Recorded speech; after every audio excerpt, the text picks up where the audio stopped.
lifestyle.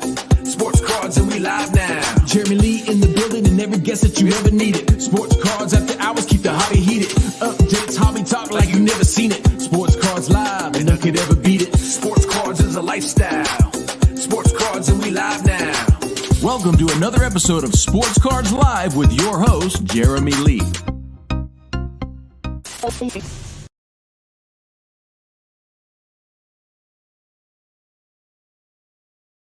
All right. Welcome, everybody, to the PWCC Hockey Weekly Auction on Sports Cards Live. It is Sunday night, August the 13th, 2023. My name is Jeremy Lee. I'd like to thank everybody for joining us.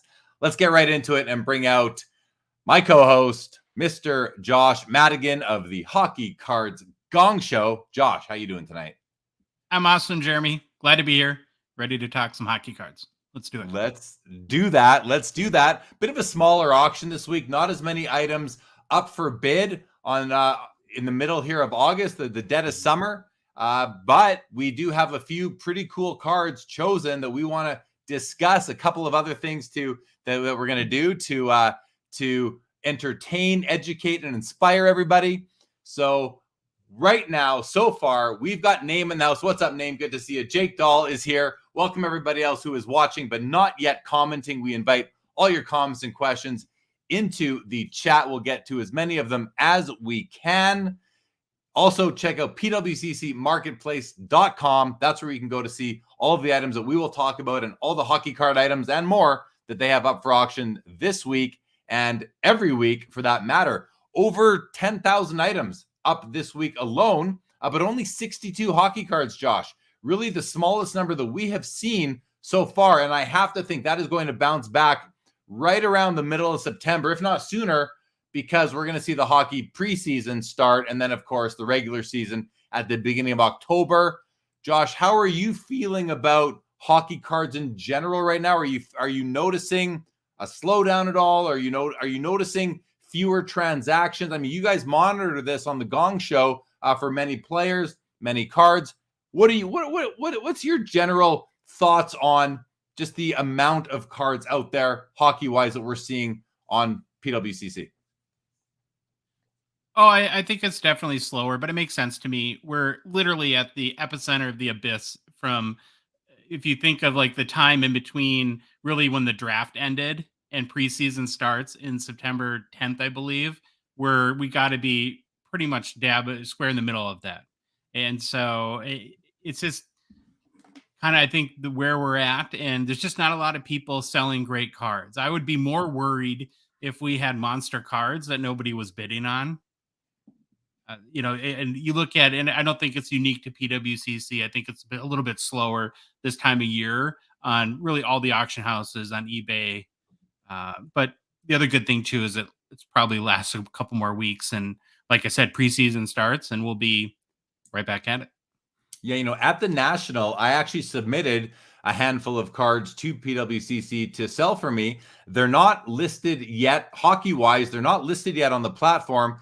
I shouldn't say that. I believe some of them are listed on the fixed price marketplace, sure, but I'm going to convert those over and sell them in the weekly. I'm just not sure which week I'm going to do that. It probably the second or third week of October is when I'll probably move those over there. But I think for me, I want to try the strategy of let them sit on the fixed price listing for a couple weeks, see if I get any interest that way. And for whatever I don't, then I'll auction them off and let them go to the highest bidder. I'm comfortable with that sort of approach. Have you ever thought like that?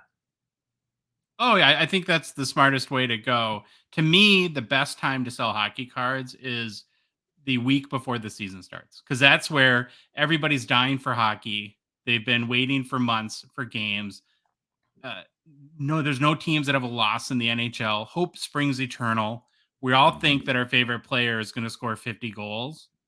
And to me, that's the core key time to sell, even better than right before the playoffs, I think, which to me would be the second best time to sell. Right now is the buying season. So this is the best time to buy and to hunt for those deals. And there could be some in the auction tonight here too. I think I don't only think you're right. I know you're right. I've been saying what you just said for a few years now. The best time to sell is moving into the season. Like you said, everybody's team every player who is, every player who has some potential has the potential. They haven't gotten hurt yet. They haven't had a slow start to the season yet. A slow start to the season can really hurt a player for hobby wise. Injury, of course, is going to temporarily hurt a player hobby wise. So I agree. I've noticed that for years and years now. The best time to sell is moving in at the beginning of the season or just before the start of the season. And then, as you also said, the second best time, moving into the playoffs. And I think that's even a better time for the favorites to win the Stanley Cup. Because you're just going to have a smaller pool of players. Because if your team, if you're trying to, like last year, if you had some bunch of big Cole Caulfield rookies, even though he got hurt, but for a team that doesn't make the playoffs, it's not going to be a good time to sell because their season's essentially over. Exactly. But I think the key point with the playoffs and selling is, most people are tempted to think, well, what if Austin Matthews has a great series? It's still better to sell before the series begins than it is because 50% of the time or more, you're going to be left holding the bag, so to speak. And that opportunity may dwindle. Especially if he has that great series and then there's more competition to sell. Other people realize, okay, he's hot. I'm going to try to sell. I'm going to sell now too. So now you have more competition. I agree. It's better to do it before the playoffs start. And it's only good for probably at best 8 teams worth of players, the top 8 favorites versus all 16 that make the playoffs. That's how I look at it there. And then from a buying perspective, best time to buy is as soon as your favorite player gets hurt. If you think they'll be coming back, and that injury won't impact the rest of their career. And it's also just in these downtimes in the summertime.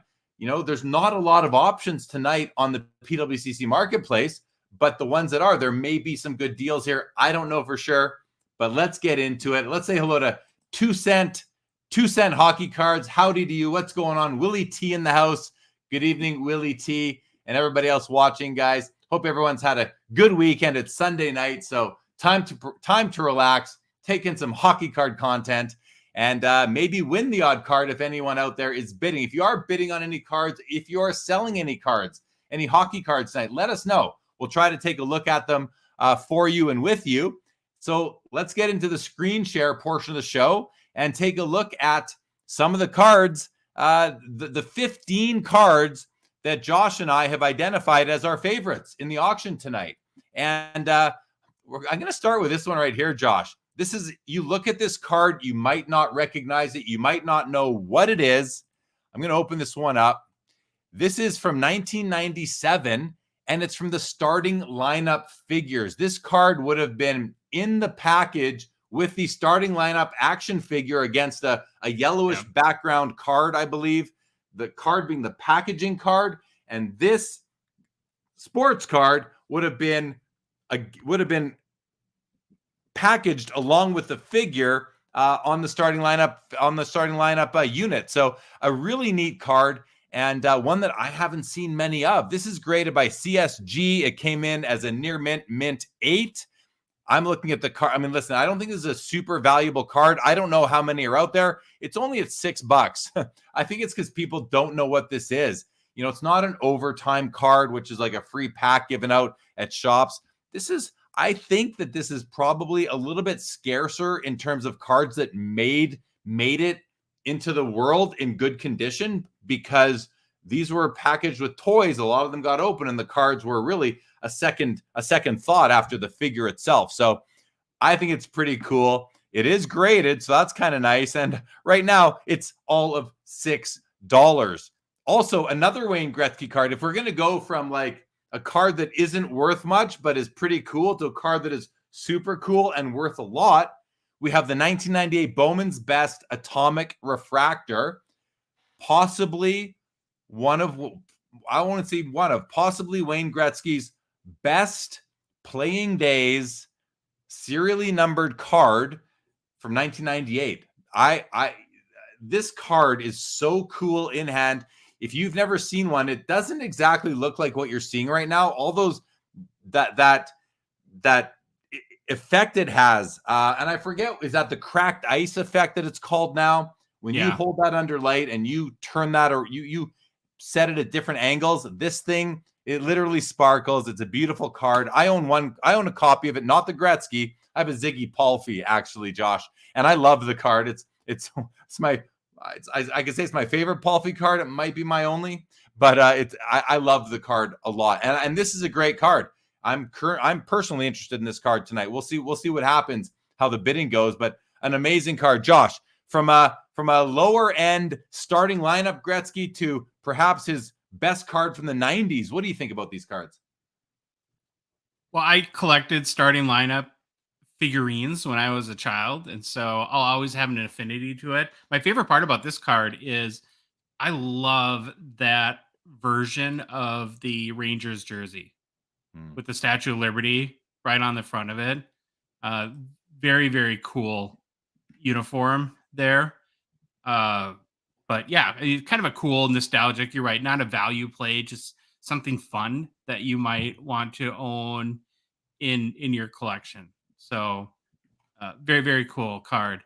And then on the Bowman's Best Atomic Refractor, it's a huge card. And I don't know how much aware. I mean, I think a lot of people that collect 90s inserts know this card pretty well, but definitely one of the top cards. And I kind of put this card in. I've been thinking more and more about just the volume of different kinds of cards that are produced, and as a collector, really honing in on ones that I call like showstopper cards. Like if you're sitting at the expo, Jeremy, at your table, and there's a million people, and I lay that down, you're gonna go, whoa.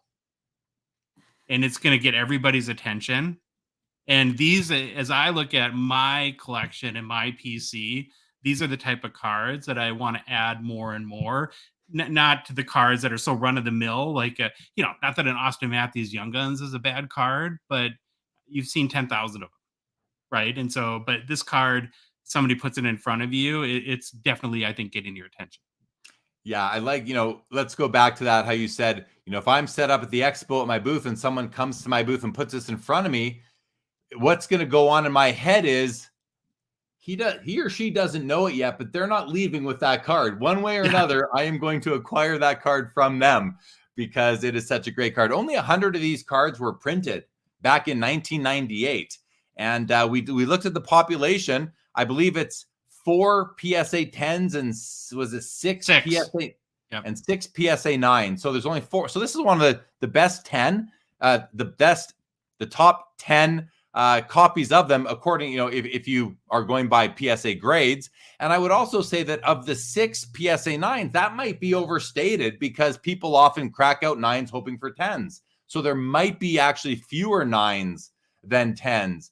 Just we don't know that. We'll never know unless people tell us that they did that. Not quite sure, but a very, very cool card for sure. The professor joins us and says, looks like a more quiet night. Yeah, you probably missed that discussion, Professor. We just finished talking about that, but yeah, a quieter night for sure for hockey on the PWCC Marketplace. And I think Josh and I both feel that it's actually it's a good sign for the hockey hobby that people aren't wanting to sell their cards. Maybe people realize that the off season is more of a buyer's market than a seller's market. So maybe that's why.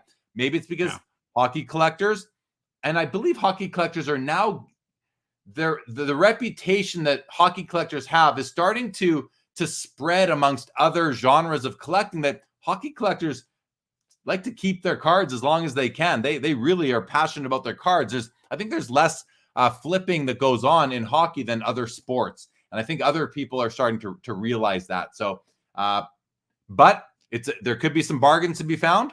So keep that in mind as well, Josh. Yeah, I have just one more comment on this Gretzky and then kind of a question for you about it. So the comment I would make, if anyone's interested in learning more about 90s inserts, I couldn't recommend more going to Instagram and checking out Porco Sports Cards. Porco. Frank Porco has one of the best 90s hockey insert collections you will ever see. and he has them all on his Instagram. He did our masterclass on 90s hockey inserts, and definitely learned about this card from him. So that's just a plug for Frank if anyone wants to see or learn more, see more of the variety of 90s hockey inserts. And then this card kind of got me thinking too, Jeremy, that so Upper Deck is the exclusive license holder, of course, for hockey, and wasn't always the case. So what brand or card do you miss the most that we no longer have because Upper Deck has that license? Topps Heritage for me. In 2000, so 2000 to 2001, 01, 02, and 02, 03, which is how hockey card seasons are accurately named. Whereas on grading slabs and PWCC, which mimics the grading slabs, they just use the first year, which I'm starting to move towards, just to be simple and to be aligned with the other sports. Basketball also uses the 2-year nomenclature, but I believe that the 1 year is easier, easiest, and most convenient. So the first year in any event, so 2000, 2001, and 2002, Topps made a brand called Heritage, and the 2000 series had the design of the 54 Topps. The 2001 series had the design of actually the 1966 Topps, or sorry, the 1957 Topps, and then the third year had the 66 Topps. So they didn't go in order the years that they were giving a tribute to, but I loved those boxes. I used to buy them by the case, Josh, and they came with gum inside the packs in the early 2000s. And they also, every pack came with a refractor parallel. And I've collected the refractor parallel sets. They're even called retrofractors. I've collected those. I think I'm one card away for 1 year, and I have the whole other year. I don't have the 2000 series, unfortunately. I'd love to be able to go back and do that, but I just missed that one. So I love them. I love those, Josh. What about you? Has anything kind of sparked your interest from back then that you'd love to see come back? Yeah, I really miss the Topps Chrome and in more particular OPC Chrome. And I know OPC Platinum is a very close relative of OPC Chrome, but to me, the late 90s OPC Chrome cards are about as good as it gets. And then you have, like, we just featured a record sale for I believe it's 2001 Topps Chrome, a Pavel Datsyuk rookie. It was the black border refractor and made me very nostalgic for those cards. Oh, I saw that auction. I saw your post as well. And I love those cards. I recently picked up a Teemu Selanne black refractor out of 50 from that series. And I do love it. Gerald Fortier, what's going on, buddy? Good to see you. Hockey 101 is in session. John says, my dose of hobby content. Love you guys. We love you, John. We love you too. He says, I've been buying hockey like a madman. The market is at the bottom. Plus, it is off season, the absolute dream. I mean, he's echoing exactly what you were saying, Josh, and what I was echoing you saying as well. John says, I listen to the Gong Show. Also, great content from both of you guys. Thank you, John. Appreciate you so much. Thanks. Thank you very much. All right. Let's go on to this next card here. We've seen some Marc-Andre Fleury's week over week, it feels like, in the PWCC weekly hockey auction. I'm okay with that. I'm a fan of Marc-Andre Fleury. And this is the uncommon rookie. Topps Pristine, numbered out of 699. It's a BGS 9.5, population 8, none graded higher. And this is, it's funny. I could have answered, instead of Topps Heritage, Josh, I could have said Topps Pristine, because this set is beautiful. And there are some amazing, there's a gold refractor parallel with a really neat die cut pattern on the edge and around all the edges on some of the cards. Beautiful card. This card, like this blue background, it's so nice when you look at this and you hold it under the light. It's almost like it's multi-layered, and like that's when you throw a drop of like grease on water and it kind of it pools. That's what this reminds me of. Is I don't know, oil floating on water, but it was a very nice aesthetic result.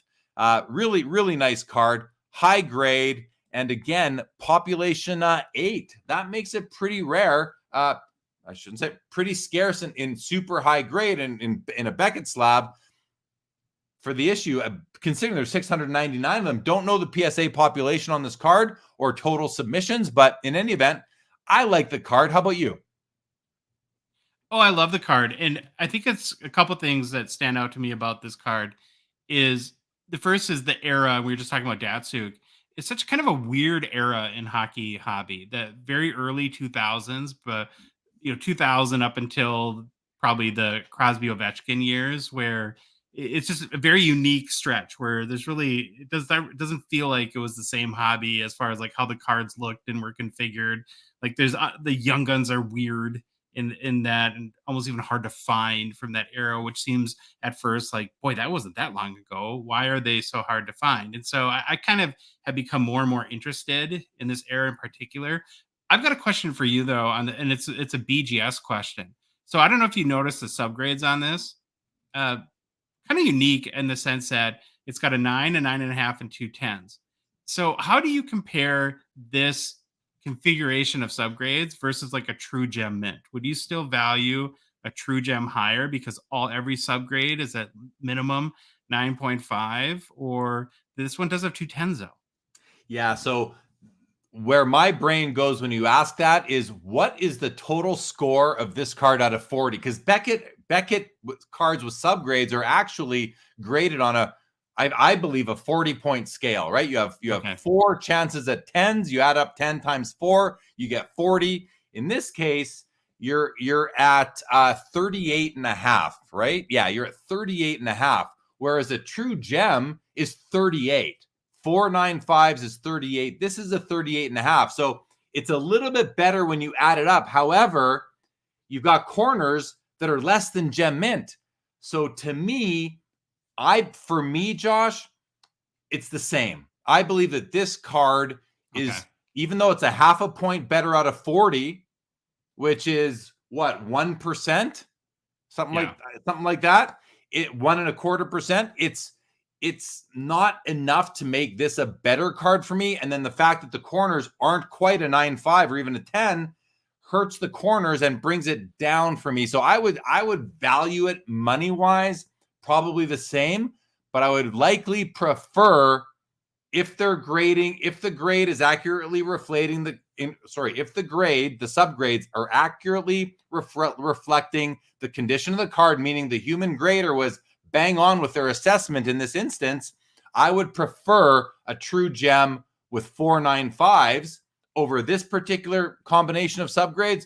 However, I'll also add that I would also prefer 3.95s and a 10 to a true gem. I'd prefer a true gem plus. But to me, this is not a true gem plus. This is simply a gem mint card.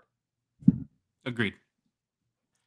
John liked the question. I'm glad you did, John. He says that 9 hurts even with them 10s. Yeah, and I agree with John. The 9 hurts even with them 10s. That's right. I think that's the way the hobby sees it. So, but that's a great question, Josh. Thanks for noticing that, and I think that was interesting. All right, let's move along. We have 3 PSA 10 Young Guns. We've got Sidney Crosby, generational player, overlooked, overshadowed by Ovechkin, it feels like, in recent years. We got Connor McDavid. We know Connor McDavid, definitely the modern day GOAT. And then we've got Jack Eichel. And I thought I just put these two beside each other. Well, that happened coincidentally because of how they are in PWCC, but I like having them beside each other because when 2015 Upper Deck Series 1 came out, or was it Series 1, McDavid, Series 2, Eichel. So that's the way it was. But once they were both out, McDavid has always outsold Eichel. And, they were drafted 1-2 in the draft that year. And now here we are 8 years later. One of these guys has a Stanley Cup. The other one doesn't. And I'm not saying that should make Eichel's card worth more relative to McDavid's. I'm just saying it's interesting that he got a Stanley Cup before McDavid did. And looking right here, McDavid is outranking Eichel for all intents and purposes, like everything else being equal, the same card by, I think that would be about 24-1. So that's a big, big difference. 24 times the value for the McDavid over the Eichel.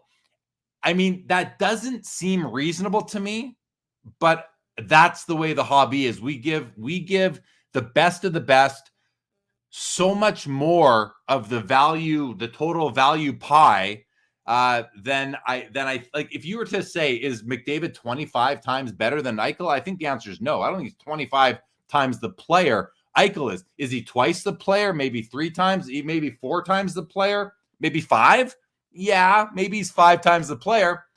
But then shouldn't Eichel be $500 or McDavid be $500? Shouldn't one of them be 500? That's just not the way the hobby works. So I'm kind of just going on a bit of a ramble here as I think about this. But in any event, what do you think, Josh? Is it possible? Is McDavid overvalued or is Eichel undervalued, or are they valued appropriately? So I'm going to do a really quick, a tiny plug first. The main theme of our show tomorrow is we did a very deep dive into the question, are young guns a good investment? And so we'll give away all kind of what we figured on that. But I think what's interesting about having these cards in a row, Jeremy, is there's a couple things to point out. The first is just what you said, right? Is the disparity between Eichel and McDavid, where you're right, he's not 25 times better of a player, but he might have 25 times more hype. And I think that's the determining factor in this case. 100%. The other thing that I think is interesting is the Crosby-McDavid comparison, where both legendary players, Crosby has accomplished more, has maybe not quite the current hype that McDavid has, but, we're arguing the margins here. But what's interesting to me about the value is, so if you look at the total population, which I think is a term that we're going to be talking about more and more in the hobby. So the total gem population between the major grading companies of course, PSA, Beckett, SGC, CSG right now, McDavid's total gem population is 10,900. The majority of that being the BGS 9.5. The total population for Crosby is just under 3,500. So it's 3x almost more gem mint McDavid Young Guns than Crosby's, but yet McDavid continues to outsell Crosby. Yeah. So I just find that very interesting.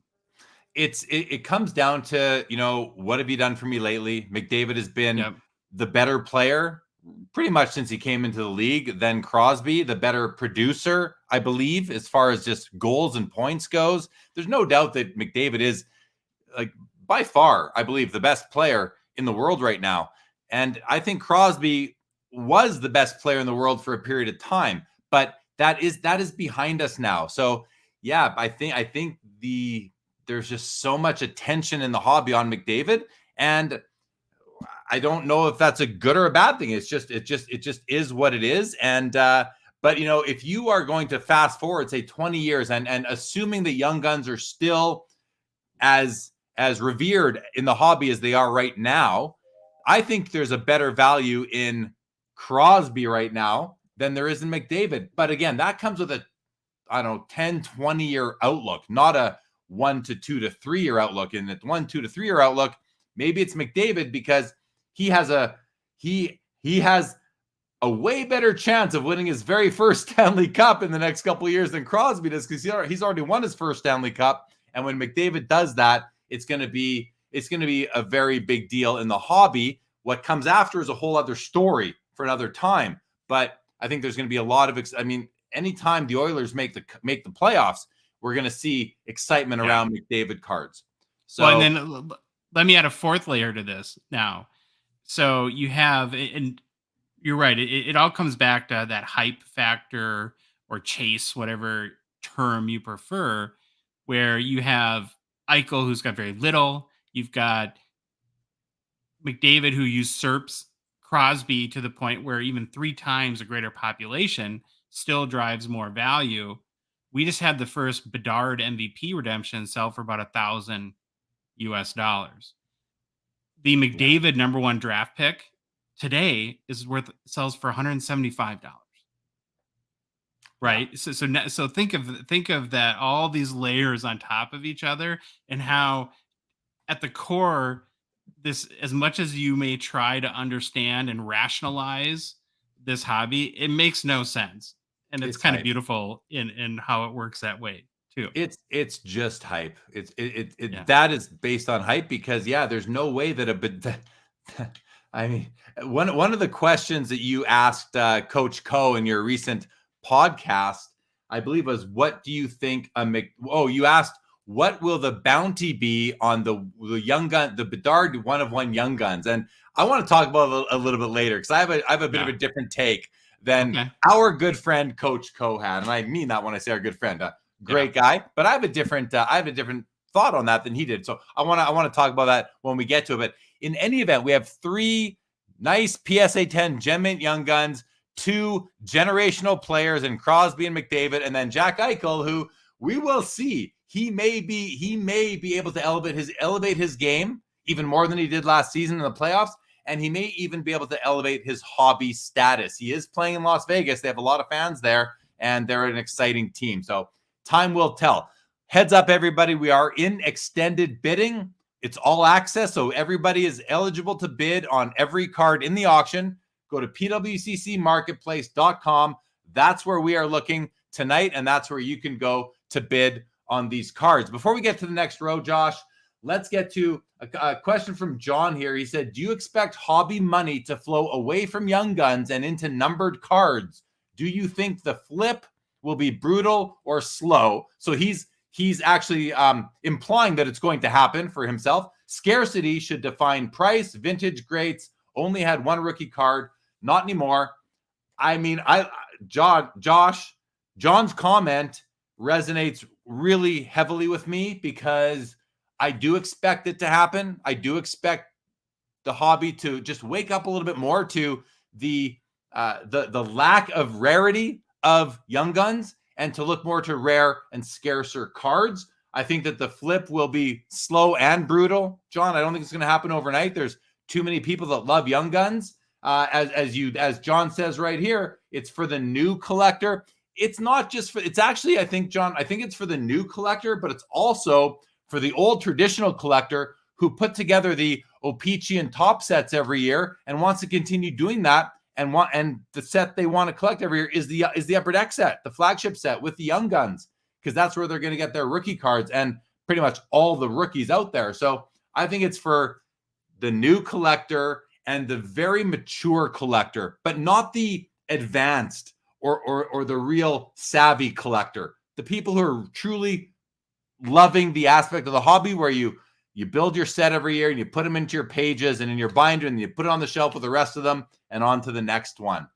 Those are my thoughts on that. Josh, anything to add to that discussion? Yeah, so what I would say about Young Guns is Young Guns are a great card. I'm just not sure that it's a card that in your mind you should buy as a long-term investment. It's a card to collect. It's a card to PC. It's a card to buy at the right price. And for your favorite player, I mean, having a Young Guns is their main rookie card. It doesn't. All great cards don't have to be great investments. Number one, and then where I agree and disagree with John on the hobby moving to numbered cards is I think we're going to have to be very careful as collectors about false manufactured scarcity. If you look at any checklist now and look at the rookies, there will be dozens of parallels and subsets for every set that's released. And so to me, it's not just about a numbered card because you're going to have 1 million out of 99 Cole Caulfield rookies in these modern sets. It's about learning which cards are truly special in the hobby and that the hobby puts on that pedestal. About going back to the Gretzky Atomic Refractor, that is a special card that most collectors that really understand the hobby and have taken the time to learn it would put that on a very high pedestal. And to me, if you want to build a value into your collection, that I think learning what cards have those special qualities is going to be the best way to do that going forward.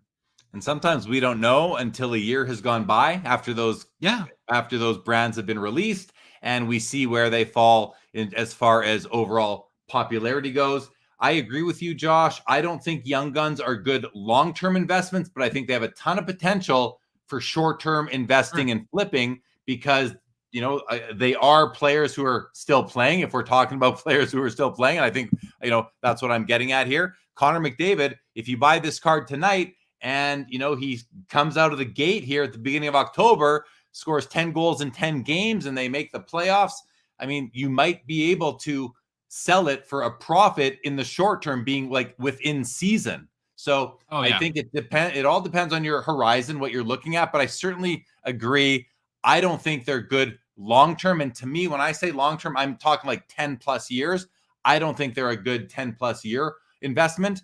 And just look at Sidney Crosby, relatively speaking. I mean, if you just line up the resumes, he should sell for more than Connor McDavid. He's won everything on a team level. McDavid hasn't won anything on a team level yet. So, he's got the golden goal. He's etched in history for what he's for leading teams to victory. McDavid just isn't yet. I hope he gets there. I think he'll get there, and maybe he'll have more. And the reason I'm saying is because Crosby should sell for more, I think, but he doesn't because of what we talked about earlier. I think, Jeremy, it comes down to population, right? You have to look at you can't overlook the population aspect of it at all, for sure. But that would mean that this should be even more. I mean, that just makes that even makes what I'm saying even more impactful. Yeah. That like. I get that too, but I think for any of these cards, so like McDavid, who knows what it'll go for tonight? They're selling for about $3,250 US right now. And so if you buy that card today, whatever it costs, and you think in 10 years, could this triple in value? Well, in 10 years, the total gem pop may be 12,000. You have to, in your mind, like what they would do in finance is look at like what's called the market cap. You'd have to say, is there going to be 12,000 people that are willing to spend $10,000 for this card? And I just don't think so. I mean, that's very ambitious in my mind. And the other thing is that with, to John's comment earlier, is the hobby moving towards numbered cards. I think the hobby is. I know I don't own a single Young Guns. I used to own all the important Young Guns. I don't own a single Young Guns anymore in my whole collection. And maybe the Sergei Fedorov. I think that's the only Young Guns I have, if we can count it. But I don't have a Matthews, a McDavid, a Crosby, an Ovechkin, a McKinnon, none of them anymore. I am preferring for my holdings of those players to be in much rarer, manufactured scarcity type cards, because I know how many are out there. And we don't know how many Young Guns are out there. Upper Deck won't tell us. They're not going to tell us. So that I think I'm with you on that. Long term, I don't think they're great investments. Short term, I think you can make a lot of money on Young Guns if that's how you want to do it. Couple more comments here from John. Says Young Guns are great for kids. Unfortunately, their price does not reflect that. They could always collect some portraits, which are technically more rare than Young Guns. Okay, fair. He says, portrait rookies sell for nothing compared to, and they're not that nice. I think you want to, at the end of the day, you want the cards you buy to be nice. 90s Hockey Collector, great to see you. Welcome to the show. John is quoting Josh, all great cards don't have to be great investments. That's the other thing. Let's also remember we can collect cards too. They don't all have to be investments. CC says, is the Young Guns discussion similar to Topps flagship rookie in baseball? Some collectors collecting flagship. I think so, CC. That's pretty much what I was getting at before. I think so. John says, it's just as a kid, I could have had 50 McDavid Young Guns in 1990 Series 1 for peanuts. Now it's unreachable. And this is their bottom tier rookie card. Well, it's not their bottom tier. The bottom tier is going to be like the base O-Pee-Chee paper or the MVP or some other, there's a overtime, some other kind of lower end. It's the flagship, I think is the right word to use there, John, versus like bottom tier. It's definitely not bottom tier anymore, Young Gun. All right, let's go to the next row here. We have we're still on McDavid. We have a Connor McDavid Upper Deck Premier rookie patch auto. This is numbered out of 199. It's in a BGS 8 holder, near mint to mint. $1,950 right now. One color patch, which is at least it's orange. That's the nice thing about a one color patch. When it isn't white or black, it's nice to have an actual color. But this is a great card, a really great card with a beautiful autograph. And let's just take a look to verify. But that autograph looks really nice. I'm not sure what that is there. I don't think that's in the autograph, but it might be. I can't tell. Otherwise, very nice autograph overall. I always find these cards are hard to diagnose the condition because just the edges have design in them. I'm not sure what's going on over here. That just might be a crease in the sleeve that it's in. Top corner, the corners look good. The corners on these cards are rounded by design. They actually gives them, I think, a really nice look and feel. So you can see that's a rounded corner. That's the way they're supposed to be. The corners have a 7.5. I don't know why. Maybe it's this corner doesn't look quite rounded. Maybe it's not as round as it should be. It's just tough to tell. It's tough to tell with Premier cards. So, but note, it's important to note, corners are 7.5, so just lower than an 8. Edges are an 8, surface 8.5, and centering comes in at a 9.5. Only 199 copies of this card ever produced, and this one is a BGS 8 at $1,950. Josh, what do you think of this card? And like, maybe if you don't mind, when you're answering me with this question in the context of compared to say his Cup RPA, which is at a 99 and also a patch and an autograph. Yeah, it's a great question. I like Premier a lot. I kind of like a little bit of the minimalist design. I think they've got some interesting acetates as far as what they do with their rookie patch autos. The thing that's always, I guess there's glass half full and glass half empty way to look into what I'm going to say, but what's always confused me a little bit about Premier, especially as how it's positioned by Upper Deck, is there's not a lot of actually secondary market value love, like less than you would think. So actually this card, a different version of his RPA at a 199, is the highest selling Premier card ever at 10,800 US. And given where Premier kind of fits in the lexicon of Upper Deck releases, you wouldn't think that 11 grand is the top selling Premier card ever, but they just, for whatever reason, don't seem to have that cachet on the secondary market where you have Skybox Metal and OPG Platinum cards that have sold for way more than that. And so I think if you want a really good, nice looking, clean Premier, like a McDavid RPA, Premier's a very good option. And all the patches aren't one color. So the ones that have sold for a lot are 3 color. And, this one just happens to be a 1 color patch. And so I kind of put Premier as right now a good value to buy. Yeah, I do too. I mean, yes, there's twice as many of them as there are the Cup, but it's still only 199, and you're not having to spend, I don't know what a Cup RPA would go for now, 70 to 150,000, depending on the patch and the condition, even though most of them are 3 colors. This is a way more affordable way into a Connor McDavid rookie patch auto. So pretty cool card. And even in the grade of an 8, which is, it's almost mid-grade for a modern day patch card. I don't think it's low grade. It's not high grade. I think it's sort of a mid. You don't see many 4s, 5s, and 6s. You might see some 7s, 7.5s, a few 8s, and then all the way up to 9.5. So I call this low to mid, maybe, or the low end of the mid grade span. But it's still a great looking card, and you're going to be able to get it for a fraction of the price of what you'd have to pay to get a Cup RPA, which really has all the same elements to it. So something to consider for people who are looking to pick up a Connor McDavid rookie card with a patch and or an auto. A couple comments before we move on. Larry says that McDavid prices have the great one expectation baked in. Only one way to go in 20 years. And I agree. I think that McDavid does have Stanley Cups baked in, and, being at that level of, Gordie Howe, Bobby Orr, Wayne Gretzky, Mario Lemieux, Connor McDavid. I think he fits in that. He just needs now the team accomplishments to really fit in with those other 4 players. And Sidney Crosby could probably be named in that string as well. John says, I feel Sid should sell for $210 and McDavid $250 in PSA 10. Fair enough. Loves the McDavid, loves Premier.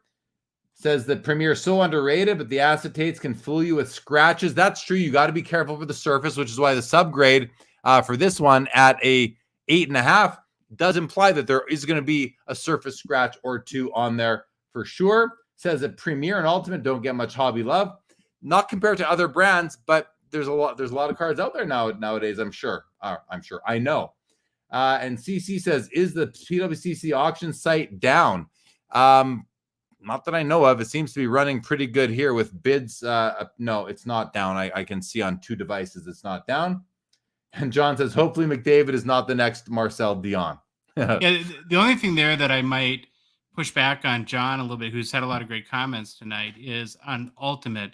The McDavid 101 NHL Shield is at auction right now and could go upwards of $500,000. And again, so it's not in the same class as, or I'm saying top end, but it will be a couple $100,000 at least. And remember, the top selling premier card ever is $11,000. Yeah. Right? Yeah. Point taken. However, he's talking about rookies and rookie cards. And yeah, I mean, you can also, that what you just mentioned, Josh, applies in many products over the years. For example, StarQuest in 1997, I believe, garbage product, but has these StarQuest golds out of 100 that are super grails. Hoops basketball, just give a few. Hoops basketball has the high voltage 500. The Michael Jordan sells for $50K minimum, and it came out of a $1 pack. So, John, I think John's comment applies, but you make a good call out that there are exceptions to that, where certain cards from certain products that get no love get a ton of love. And that's a really cool aspect of the hobby. I really like that there are hidden gems in even the least loved products. Andrew Mangiapane, everybody, one of my local players on my Calgary Flames, had a great season 2 years ago. Last season was horrible for the Flames. I wanted to look at this card because I'm a fan of his. I think he's going to have a bounce back year. BGS 9.5 with a 10 auto. True gem. All 4 9.5 subs. $49. Numbered out of $9.99. SP Authentic Future Watch auto. I don't have much more to say about Andrew Mangiapane, but he's one of those players that could really have a great bounce back year this year. He's not going to be at the level of Connor McDavid, not even close, but you can buy his cards for not all-time lows, but all-time lows since he broke out. That's for sure. And then next card on this row is the 2019 Cup. Now, we cannot call this an RPA. You'd think you should because it's a Cup rookie with a patch, but there's no auto on this card. Capo, Kakko, and who's the other player? Kravtsov from that year did not. They have Cup rookies, but they're not autographed because the Leaf, Brian Gray's Leaf Company, signed these guys to autograph exclusives and precluded Upper Deck from obtaining autographs on card in those years for these players. So I thought we'd highlight that and explain the history on this particular card. That happened with Jack Eichel as well. There's no autographed Jack Eichel rookie card that came out in his rookie year. There are some, but they came out years later, like 2 years later, once the Leaf deal expired. So something interesting to keep in mind. We're seeing more of that happening in basketball, I believe, in football now with Fanatics and Panini kind of at odds. And I don't know that Leaf will do that again and sign top draft picks. And I don't know that Upper Deck will allow anyone else to do that. They've signed Bedard. I think the hockey hobby is very grateful for that. In any event, this is a Capo Kakko. He seemed to come on a little bit at the end of last season too. Numbered out of 99, but no auto. A nice 3-color patch. Looks like 5 breaks right there. $230. Pop 1. BGS 9.5. Josh, any comments on Mangiapane or Capo Kakko? Yeah, I just wonder when it comes to the Rangers, and I'm hopeful for Rangers fans and collectors that between Capo Kakko, Philip Heidel, and Lafreniere, that one of them kind of breaks through this year. I think that would be good for them and good for the hobby. Well, John still believes in Kakko and Laffy, so we'll see. Says the Rangers are if they get traded, Rangers are too deep. Well, Tarasenko's gone now, so that opens up one spot on the top 1, 2, or 3 lines, depending how Tarasenko is playing. But that's got to be helpful for everyone else on that team. A couple more young guns. We have the brothers. We got Jack Hughes and Quinn Hughes. Obviously, Jack is I believe he's an absolute stud, and I'm looking forward to watching him play in seasons to come. The defenseman, his brother Quinn, on the Vancouver Canucks. It's just fun to put the brothers beside each other here, Josh, and see how they sell. I wonder if they're watching this tonight. Maybe they're with us watching, and they're like, well, hey, Jack saying to Quinn, this is my night, buddy, and probably next week too. And maybe that'll motivate Quinn to have a better season, but it'll be tough. He plays in Vancouver, which is it's not a horrible market, but it's not the best market, but he's also a defenseman, which, as we know, is generally hurts hobby love as far as players go. So, but a couple of nice PSA 10 young guns if you want to pick up a pair of these brothers who should have, barring injury, long and fruitful careers. Josh, anything to say about the Hughes brothers? Well, what I think will be interesting this year is to see the impact of the novelty of having Luke playing with his brother Jack, and Luke being a very good prospect and probably a big Young Guns chase. I'm assuming it'll be a Series 1 Young Guns coming out hopefully in early November. Given that I think that'll naturally draw interest. And yeah, you've got Quinn, who's probably not in the greatest situation, but still in a good hockey market. It just makes you kind of think of, what these guys could accomplish and where they could fit in I don't remember offhand, but I did look up a number of days ago when I was doing research on Phil and Tony Esposito. There's actually a lot of very successful brothers, tandems, and trios in the history of the NHL. Very interesting. Yeah. Bobby and Dennis Hall. I mean, one that's not often quoted. Wayne and what was this? Wayne and Trevor? Wayne and Brent Gretzky, I believe it was. There are several for sure. We have the Sedin brothers in the Hall of Fame, and of course the Esposito brothers. Troy, you are correct, man. I said Leaf. It was Panini that did the deal with Capo, Kakko, and Kravtsov. Thank you for the correction there, Mr. Troy Iverson, Josh's co-host and partner on the Hockey Cards Gong Show, which is a Dollar Box Ventures production. There we go. It's the name of our company. Do you like that? Do you like that company name we picked? I do like it. I like it a lot. I listen to the pod. Okay. John says the rise of Mangiapane, Kadri, and Huberdeau now that Sutter is gone. Yes, thankfully Sutter is gone. Marcel and Gilbert Dion, says Jake Dahl. That's a good one to call out right there for sure. Ben Mitchell says there were 5 Sutter brothers at least. Rich, Ron, Brent, Daryl, and Brent, Daryl. 1 or 2 more. John says Vancouver should trade Elias Pettersson for Jack Hughes to unite the brothers, slowly recreate the Sedins. Willie T throws out Henri and Maurice Richard. There you go. Yeah.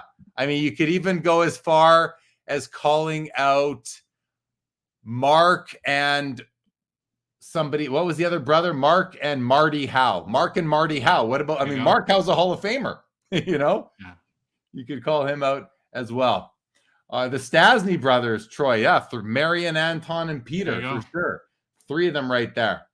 Okay. All right, guys. Let's talk about this Sidney Crosby Platinum Portraits.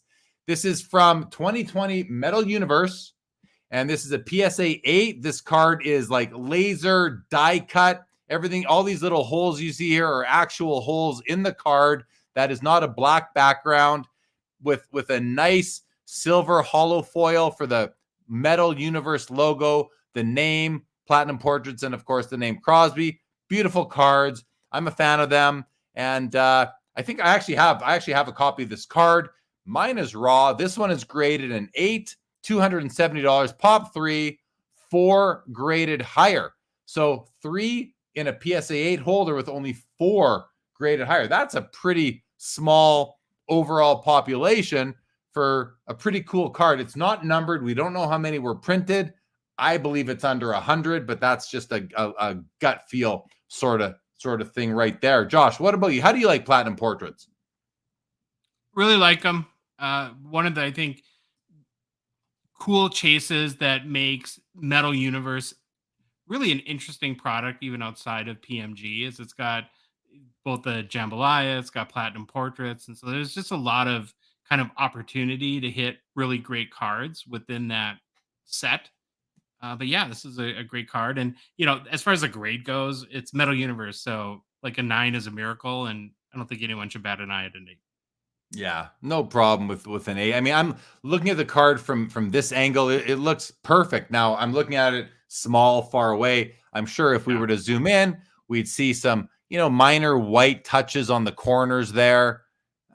Not the end of the world. Like, I don't know. I'm speaking for myself when I say I don't need perfect PSA 10 cards in my collection.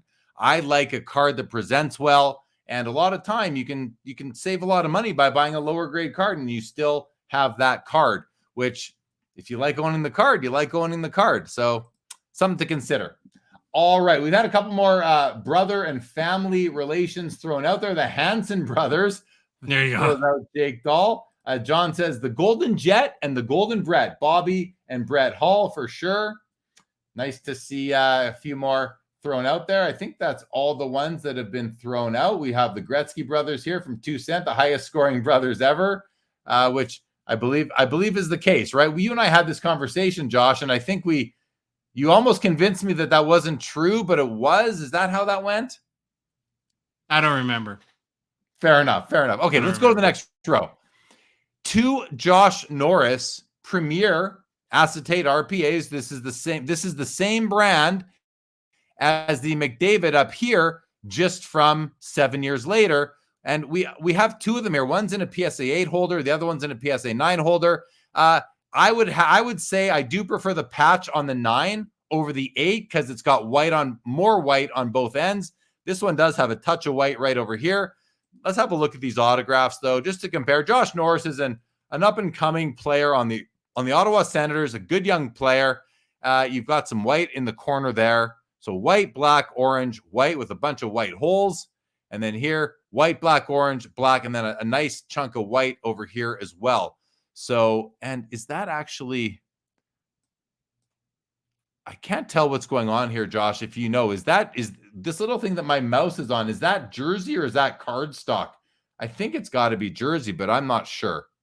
I don't know. Yeah, it's tough to tell. In any event, this copy here is the 9. That autograph is absolutely stunningly perfect, I would say. This one here, beautiful as well. Slight streaks, but it doesn't take away from it for me. This one, slight streak there, doesn't take away from it there too. Still, I would call these 10 autos. I don't think these autographs are graded. To me, I don't like grading autographs anyway. I think these are beautiful. They're both out of 149 rookie patch autos. And listen, the 9 I would say is the better card simply because the patch I do think is a better looking patch. And of course, the grade, a 9 over an 8, without doing an inspection, you have to think that the 9 is in better condition. And look, it's twice the price right now and then some. So you have 2 options if you're interested in a Josh Norris Upper Deck Premier RPA in tonight's auction. And then we have a Matty Beniers Young Guns. This is in an SGC 10 pristine holder. I believe, that is Gem Mint. I apologize for that. It's in a SGC 10 holder. And we don't see many of those SGC 10s on PWCC Marketplace as far as, modern day Young Guns goes. But Josh, we're at $68 on the Matty Beniers. Do you happen to know just any sort of gut memory as to what a PSA 10 sells for? And I'm asking because is this a good opportunity to get into a Beniers Young Gun in Gem Mint condition for less than you would have to pay to get into it by another grading company? Looking it up right now, but it almost always is. We call it the SGC discount. And part of the reason why we term it that is that I believe SGC are really, they're good graders that generally you can have just as much confidence in their grade as you would a PSA 10, but they just don't have the same secondary market value. So a PSA 10 is right around $200 US right now. And I'll look up really quick. Last SGC 10 was sold for 97. So it's about half of the premium that you would pay for the PSA 10. All right. Well, appreciate that. And both of the Premier RPAs have now sold. 110 on the PSA 8, 234 on the PSA 9. The Beniers has got a bid since we started talking about it. Daniel A says that Beniers is going to be a stud. 90s Hockey Collector says the Beniers is a good deal right now. These comments came in before the last bid. I have to think they think it's still a good deal. LGC throws out Ken and Dave Dryden. Yeah, not going to hit the score sheet much, but definitely a great brother tandem. Dan Busby says, I wish I knew more about hockey. You're in the right place, Dan, listening to both of our content. John says, Phil and Tony Esposito. Good call out right there for sure. And John says, hopefully Josh can play a full season, talking about Josh Norris. All right. So we have seen some cards end. Let's go back to the top and see what has sold. So these 3 cards are still alive. The McDavid Young Gun has sold for $3,000. That was the $2,500 bid plus the buyer's premium. No further bids on the McDavid came in. $60 for this, I think, is a great deal. Congratulations to the winner. The Capo Caco did $276. McDavid Premier RPA still alive. Jack Hughes Young Gun sold for $336. Quinn is still alive. Crosby Platinum Portrait still alive at $300. And that brings us back to Beniers. And actually, we only had 15 cards favorited, 3, 6, 9, 12. That's all of them. So we are on top of things tonight, Josh, which is nice to see for us. We're not always this on top of things here. Or I should say, we're not always this much. We're not this far ahead in the auction when they start to end. We often have cards we haven't even gotten to. So nice to see that we've done that tonight so far, at least. All right. John says that Norris had 35 goals 2 years ago. Yeah, I mean, that's similar to Mangiapane. I think Mangiapane had 40 goals 2 years ago and barely hit 20 this past year. So, and please fact check me on those stats, but I think I'm not too far off. So, you have a good rookie year, a good first breakout year, have a sophomore slump or a that year after the breakout slump, and then maybe you can come back in your third year and kind of regain that touch you had when you first broke out.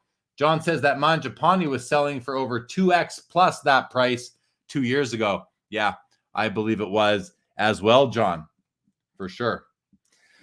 All right, so we are in extended bidding, everybody. These are now 5-minute windows. So if any item does not get a bid in 5 minutes, the item will end at the bid it's currently at. So, for example, this Gretzky starting lineup card, something we don't see many of anywhere, is at all of $10, 12 with buyer's premium, I believe. But if it doesn't receive another bid in the next minute and a half, it will end at $10. And this is a card that, again, it's not worth much, but it's a kind of an oddball card. It's kind of like, a box bottom, and it's not the same. I get it, but it's an oddball card, like a box bottom or an SI for kids card, something like that. You're not going to pull this out of a pack, but it's a neat card. And I think someone who wants like all the Gretzky cards they can get, this is a card that, they need and will likely grab eventually. Larry says, talk me into bidding into the SGC Beniers. Well, listen, Larry, I'm not gonna say anything bad about that. I'm glad. I think it's a good card, and like Josh said, you're getting that SGC discount by buying an SGC 10 over a PSA 10. And is that warranted? I don't know. It comes down to preference. What grading company do you think does a better job, and really what holder do you like better? So. And Daniel A says, Jeremy, did you bid on anything tonight? I haven't yet, Daniel. I haven't yet. It's the thought's going through my mind, though. The thought is going through my mind. How about you, Josh? You bidding on anything tonight? No, I if we could go up back to the Gretzky Atomic Refractor real quick. I was just looking up some comps on that. So it's at 3,400. It looks like it's going to go to the next window. So the last sale was on August 3rd of a PSA 7 that sold for $2,500. Prior to that, a BGS 9 sold for $4,450. And then the sale prior to that, which was last November, was a PSA 10 that sold for $7,000. So you would think that this card has a decent chance of going in the 4,000 range, which is just 4 years ago. If somebody told you that a card from the 90s would sell for $4,000 at a PSA 9, would you have fallen out of your chair?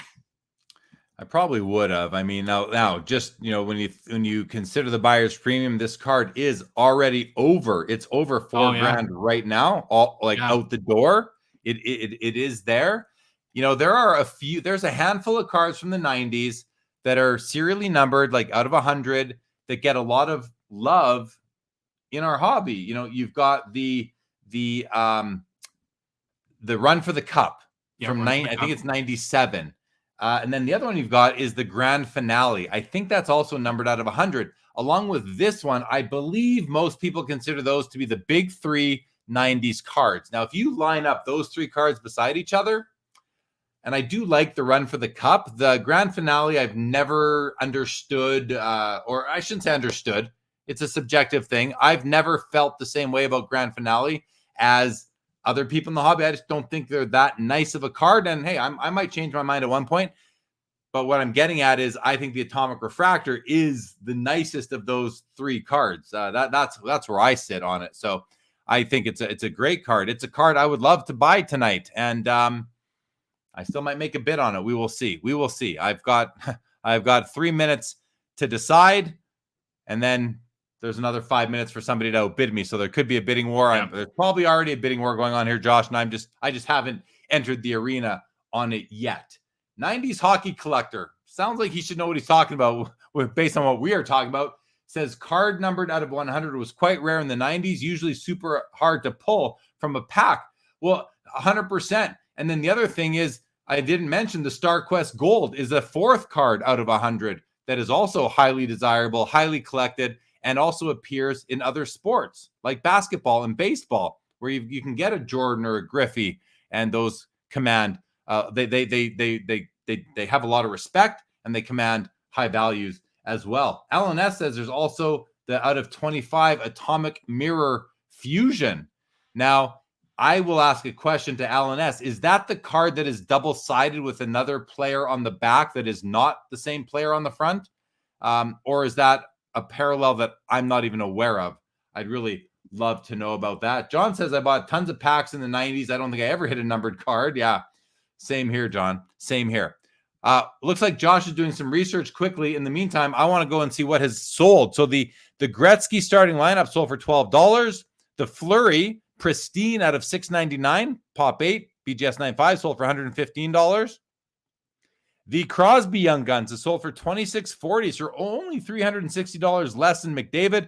I think it should sell for probably a bit more, almost solely based on the fact that there is a third of the amount of them out there. Note, please, everybody, the Gretzky Atomic Refractor has just received another bid. It's up from $3,400 now to $3,500. So it's going to go into the next window, and tells me if I'm going to throw a bid out there that I'm one of 3 people who are in the race for it. The Capo Caco has sold for $276. I think we knew that from before. The McDavid Premier RPA, $3,960. What's that? About 5% of what about 5% of what a Cup RPA would sell for, I believe, if I'm doing the math correctly. The 2 Norrises sold. We saw that earlier. So, we are going to keep our eyes on the Atomic Refractor for the duration here. Alan does confirm that it is a 2-player card. Thank you, Alan. And for me, takes me out. I do not want that card. If I'm buying a Gretzky card for my Gretzky 90s insert collection, I'm sorry, but I don't want the back of the card to be like really having a headline player of its own. I don't mind a picture of Gretzky on the back with another player. I don't mind another player on the front of the card in a cameo appearance. But for me, that card out of 25, it's not even on my want list. For me, I don't want there to be some, and I forget who that player is. I know it's somebody who's not that great. Kind of ruins the card for me. I got it for you. Well, number one, it's a die cut card too, so you'd have to be a die cut card. I'm good with that. Brendan Morrison. Could be worse, but could be a lot better too. If it was Mario Lemieux or Steve Yzerman, I'd be A-okay with it, but it's not. It's Brendan Morrison, who, his claim to fame was playing on a line with Marcus Naslund and Todd Bertuzzi for the Vancouver Canucks back in the 90s. And that was a great line. They were a great line. All right. Troy calls out the Pro Set Stanley Cup hologram. Yep. Not out of 100, Not Wayne Gretzky either, but definitely a chase card. And I think, yeah, it is out of 5,000, Troy. There are some error versions that have out of 10,000 on the back, but that card is out of 5,000. I'm pretty certain about that. Thanks for that call out to Troy. So, all right, what we have the one card there, the Atomic Refractor. We have the Platinum Portrait. Crosby has got a bid up to 310. And we have the Beniers Young Gun at 74. So 3 cards left that we are watching. Name throws out the West Coast Express. I believe that was the name of the Bertuzzi, Marcus Naslund, and Brendan Morrison line. And at the time, you guys, that was one of the best lines in the NHL. They were a top producing line. No doubt about that. All right. Now, just going to look at the clock again here. We've got 3.5 minutes left in this particular, in this level of extended bidding from 7:40 to 7:45.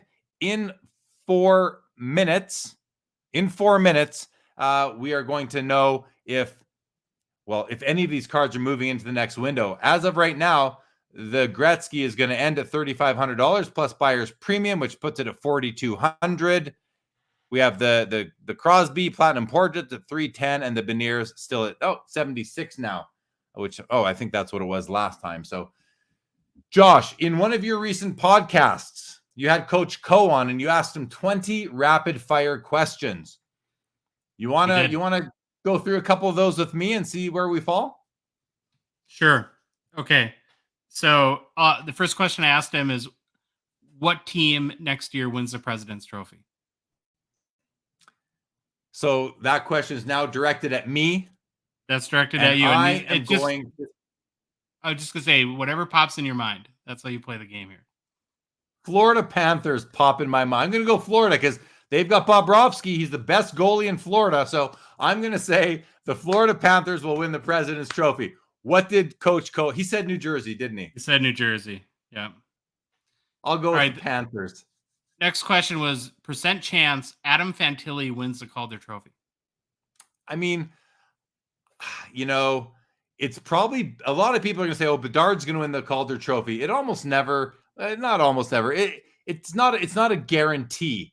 He's also, Fantilli's in Columbus, right? So yeah, it's not, they're not that great of a team either, like Chicago is. And so it's not like he has a better supporting cast there. But I would say I'm going to give it a 35% chance that Fantilli wins the Calder Trophy. You want another one? Yeah, sure. Let's do another one. Okay. Within a week of release, does the Connor Bedard base Young Guns raw sell for more than 500 US on average or less than 500 US? Way more. Okay. That one I would bet money on and say way more than $500 for a raw Young Gun within how long of release? Sorry, within a week. Oh God, it's going to go for closer to 2,000, I would think. Okay. Now here's the one that you were excited about. Is the bounty for the Connor Bedard Young Guns 101 more or less than 750,000 US? So I was excited because I listened to what Coach Coe said about this. And I think he said 100,000. Yeah. I think it's going to be north of 750. I do too. I think I was surprised with his answer and even his commitment to it.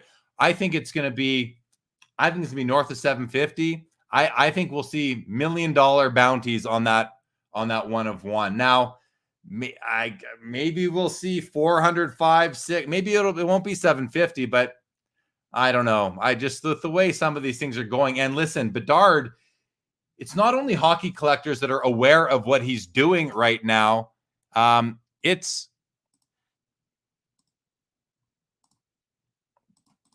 know if I got that in on time. I did. Okay. So I just made a bid. Let's see if let's go. Let's see if it holds.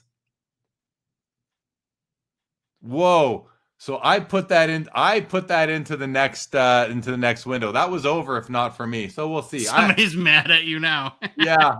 At the very last second. If you're watching, sorry, not sorry. I want one of these cards. I want this Gretzky, but I'm going to keep it to myself whether or not I've got another bid in me or not. We'll see. Okay. Yeah, I think that's going to be $1 million bounty. That's what I think. And we've got some comments. So let's see what we've got here. First of all, Daniel A says the Panthers have no shot at the President's Trophy. Well, they have a shot, Daniel. Every team has a shot. Well, maybe not every. We'll see. But yeah, I'm obviously not married to that answer. And I'm happy to I'm happy to change my mind on it too. John says Shane Wright will win the Calder. Hey, quite possible. If he's eligible, that's quite possible. Daniel says Bedard's going to win it. I think that's the easy bet. That's the if I had to bet, I would probably make that bet as well, but it's not for sure going to happen. John is calling for back-to-back Seattle Kraken Calder winners. Pretty cool. Larry says that Dave and Adams is driving case sales with the bounties, and well, they'll probably make a bounty on the gold Bedard. Why not, right? Why not? 90s Hockey Collector says next year will be a good time to buy other rookie card than Bedard. He'll hog all the attention. Good point. I believe it. John says Jeremy Lee going Bruce Lee mode, pulling some ninja moves there. Yeah, you caught that, hey? That was pretty quick. John says Shane Wright only played 8 games. He is eligible, less than 10 games. Thank you, John. Appreciate the information. Can't keep track of everybody anymore. Not me anyway. Josh and Troy do a much better job at that. So what's left in the auction right now? We've still got the Gretzky Refractor. I am the leading bidder at the moment. And the Beniers is still alive at $80. The Platinum Portraits is sold for $372. The Sidney Crosby PSA 8 Platinum Portraits. Jake Dahl throws out a question. What will Bedard Future Watch Auto rookie card and the Cup RPA go for? Well, this is a harder question. It's a harder question to answer because the Cup RPA won't come out for at least a year after he's in the league. So we'll have his whole first season in the books, Jake Dahl, meaning if he is the second leading scorer in the league behind Connor McDavid or third behind him and Draisaitl or whatever, top 5 or 10, it's going to go for a lot of money. It's going to a lot of money, like $25K plus. And if he is the second coming of Connor McDavid, like from a productivity standpoint, not from a style of play standpoint, it's gonna come up to the $100,000. It's gonna threaten 6 figures, and it could even pass it. So, and Chicago has a great fan base, and their patches are beautiful. So yeah, I would think. The same way that McDavid outsells Crosby, hey, why can't Bedard outsell McDavid? What do you think, Josh? I think the thing we all have to remember with Bedard is there is no comparison ever to what's his hobby market. None. So there's 241 pre-NHL card sales over $1,000 that he's had. There's nothing. McDavid had 0. And he had a lot of hype coming into the league too. We've had Bedard card, 2 of them sell for over 10,000. His Team Canada Juniors cards. And we have his MVP redemptions selling for over 1,000. There's no. So when we say what will his Future Watch Auto be worth, what will his Young Guns be worth, I think we all have to have a very open mind and everything. One of his cards in the hobby to this point has defied logic. So unless he's terrible out of the gate, I don't see it stop. Yeah, no, I'm with you. I agree with what you said. I'm keeping my eye on this. I'm wondering if the person that I ninja kicked in the last level is going to pull out the ninja moves on me here and save his or her bid for the final seconds. I'm 8 seconds away from knowing if I own this card, and if this goes. If this green changes color, looks like that might be it. I might be the proud owner of the Gretzky Atomic Refractor. Let's see what's going to happen here. It's updating right now. We're waiting. It's sold. You won. I won the item. I love it. Won. I didn't win anything except for the privilege to pay for it. That's what I won. I guess I won the competition to have the privilege to pay for this card. Well, I don't think you're going to regret owning that card. I'm not going to regret. I'll just tell you, like, I have a handful of cards that are currently listed on the PWCC Premier auction that have bids. So I'm not going out of pocket to pay for this Gretzky card. It is going to go out of proceeds from cards that I am currently selling on PWCC. But I couldn't resist the opportunity to win one of these. And I've been watching. You mentioned the PSA 7 that just sold, Josh. I would have been as happy with that one. And I think it sold for about $1,000 less than this when all was said and done. So I'm pretty happy with paying an extra $1,000 for a card that's in a mint condition versus like a near mint condition. If I'm trusting the grading company to properly assess the card, which at the end of the day, there's a pretty old label. I don't know, but also at the end of the day, I will probably break this out and put this in a tag slab in due course anyway, and have it look. That's a pretty really old nice. PSA label, right? That's a real old label there. Yeah. So, but I'm excited. I'm excited to have this card now. And that's great. The Matty Beniers sold for $96. So that was $80 plus the buyer's premium. So congratulations to the winner of this one as well. And congratulations to myself. I see some congrats here, you guys. I appreciate that. So let's go back in time to some comments here, Josh. Daniel A makes a very astute comment saying the worst time to buy any Bedard is at the beginning. Completely agree. John says the Future Watch Auto, the first one sells for $25K, the week after 20, then 15, then 10.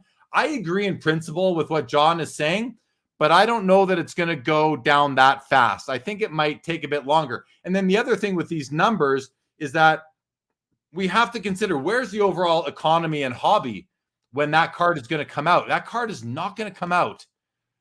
You know, he's going to play his first game in October. That card's not going to come out till probably like after the season is over. So we'll know what he is. At least we'll know what his rookie season is.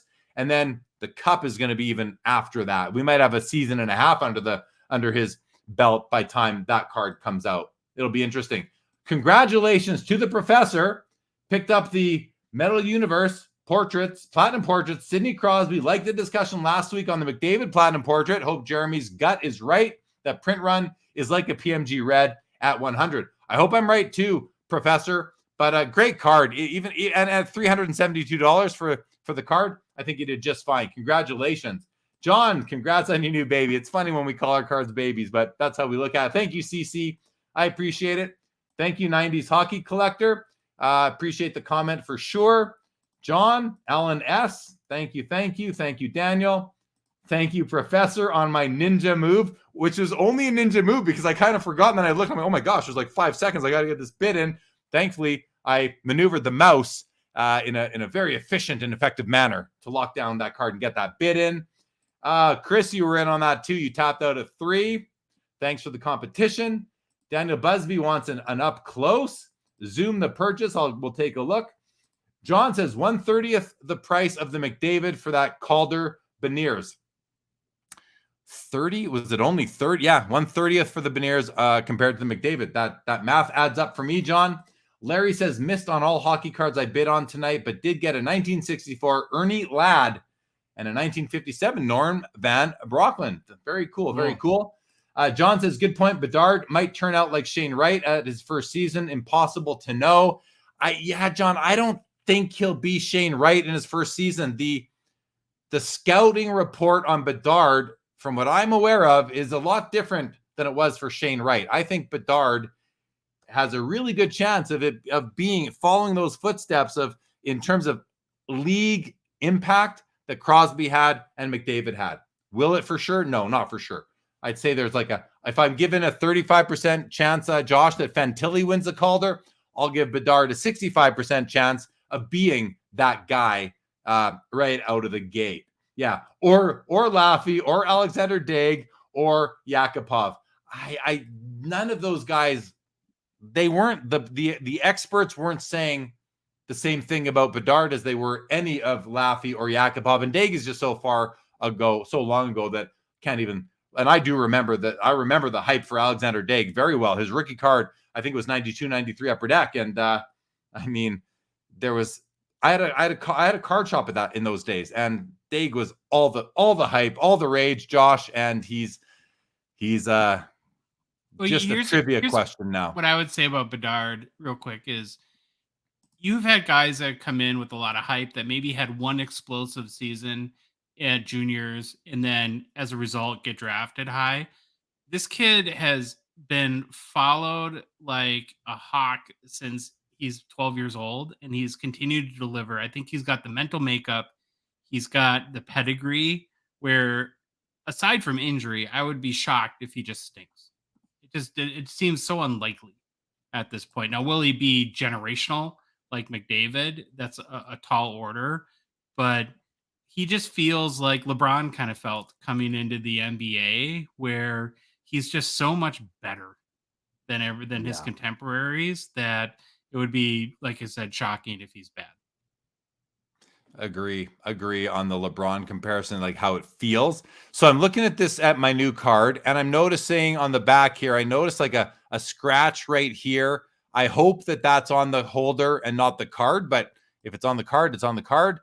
I'm okay with that as well. I'm noticing a scratch here, something over here, light scratches. Thankfully, they're on the back. The nice thing about these cards is that the front, there's so much action and refraction that you can't even notice if there's a light scratch on the front of the card. So I'm not too worried about it. This is a very old slab, so I'm going to make the assumption, just from owning several old PSA slabs, that they do get surface damage on the slab itself, which could make you think it might be some card damage. But overall, this card looks to be, from what I can tell, like edges and corners especially, looks to be mint condition.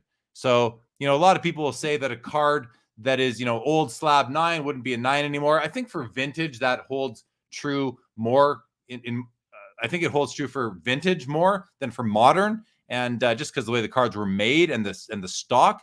But if this, in any event, like I said, there's a very, very, very, very strong chance that I'm going to break this out and submit it to tag grading and have it tagged. And then I'll really know I'll actually know what the grade is, and I'll whatever it is. I hope I'm happy. So we'll see.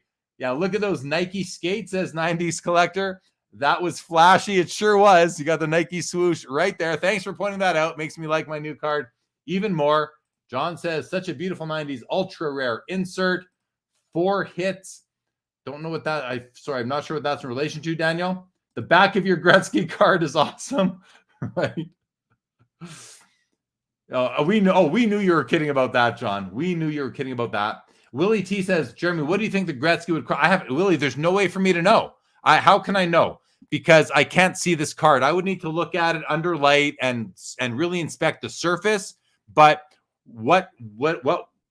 so there's really, I can't answer that, because tag doesn't have a different grading standard. It just applies the standards using automation, whereas PSA uses humans to apply the standards. So you're going to get more consistent grading from tag, and I believe more accurate, but we'll see. Hopefully it's a 9. Hopefully it's a strong 9. If it's like a 940 or 945, and if I'm really lucky, it'll hit 950 and be a 10, but we'll have to see. But I can honestly say that I don't care what it comes back, as long as it's not like an 8 or lower. If it's an 8.5 or higher, I'll be happy. If it's an 8, I'll be disappointed for sure. John says Fedorov had the nicest skates. Yeah, weren't those white Nikes, I believe. And Daniel says the back of the card. Oh, it says Gretzky had 4 hits all season. Yeah, and that probably includes. No, he would have taken more than 4. So for sure. Josh, any comments before we wrap this up? Because the auction, the hockey auction, is over for the night. No, what a successful show. The best card in the auction is coming to your house. So, hey, how do you beat that? It is. And I just today was confirmed that I will be going to the Burbank show in Anaheim at the end of this month.